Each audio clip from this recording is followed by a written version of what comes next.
Toujours sur ce chapitre, sachez que l'Union africaine soutient la CEDEAO. Au cours d'une rencontre hier à Addis Abeba, les ministres ivoiriens de l'intégration africaine Adama Bictogo et Djibril Bassolé des Affaires étrangères du Burkina ont fait un exposé de la situation et des actions menées par la communauté sur le terrain. L'Union africaine a assuré de son soutien aux initiatives de la CEDEAO. Alexis Ouedraogo.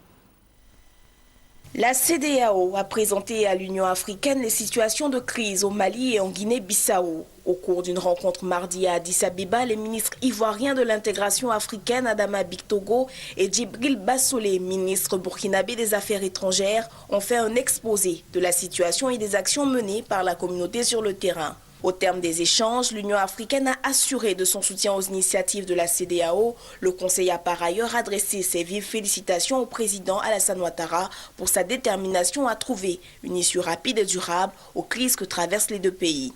Conduit par le commissaire Amtan Lamra, l'Union africaine a aussi salué l'action du médiateur, le président burkinabé Blaise Compaoré et l'équipe de médiation sur le terrain. S'agissant de la crise en Guinée-Bissau, le Conseil de sécurité et de paix de l'Union africaine a entériné les actions de la CEDEAO, notamment celles portant sur le déploiement d'une force armée en vue de stabiliser le pays.